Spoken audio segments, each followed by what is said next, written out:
بسم اللہ الرحمن الرحیم۔ الحمد للہ الذی ہدانا لہذا وما كنا لنہتدی لولا ان ہدانا اللہ۔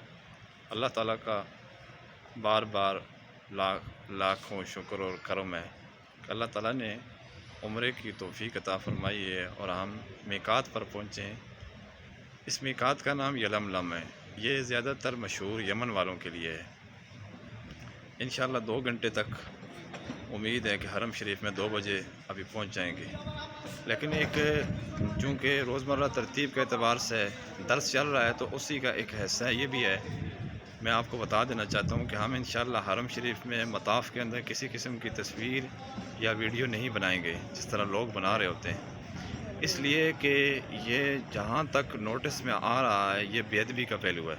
اس طرح روزہ مبارک کے اوپر بھی یہی حساب ہے کہ مسجد نبوی شریف سے باہر انشاءاللہ بنا لیں گے، کوئی حدیث بیان کر دیں گے، لیکن جو عبادت کی روح ہے، عبادت کا حاصل ہے حرم شریف کے اندر، مطاف کے اندر، اسی طرح روزہ مبارک کے اوپر وہ فوت ہو جاتا ہے۔ تمام لوگوں کے ہاتھوں میں موبائل ہوتا ہے تو وہ یہ بنا رہے ہوتے ہیں، تو عبادت کی جو توجہ ہے، انہماک ہے، اس کے ایک خاص اثر اور برکت ہوتی ہے، اس سے لوگ محروم ہو جاتے ہیں۔ تو اس لیے میں یہ گزارش کروں گا سب سے کہ آپ دوران سفر باہر تو بے شک کوئی ویڈیوز وغیرہ بنانا چاہتے ہیں یا کچھ تصویر وغیرہ اگر آپ بنانا چاہتے ہیں تو برائے مہربانی وہ بے شک بنا لیا کریں، لیکن خدا را یہ ویڈیو میرے آگے بھی فارورڈ کریں، شیئر کریں، بتائیں سب کو کہ مطاف کے اندر، حرم شریف کے اندر، اس طرح روزہ مبارک کے اندر کسی قسم کی ویڈیو لوگوں کو نہیں بنانی چاہیے۔ یہ بے ادبی کا پہلو ہے۔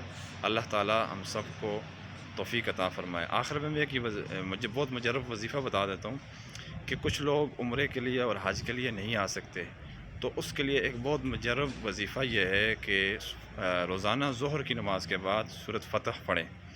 26ویں پارے کے اندر ہے انا فتحنا لک فتحا مبینا، تقریباً اس کے 4 رکوع ہیں، چھوٹے چھوٹے درمیانے، تو اس کو اگر ظہر کے بعد پڑھا جائے تو زندگی بھر میں اللہ تعالیٰ عمرے کی بھی اور حج کی بھی ایک مرتبہ یا بار بار توفیق عطا فرمائیں گے۔ وآخر دعوانا ان الحمد للہ رب العالمین۔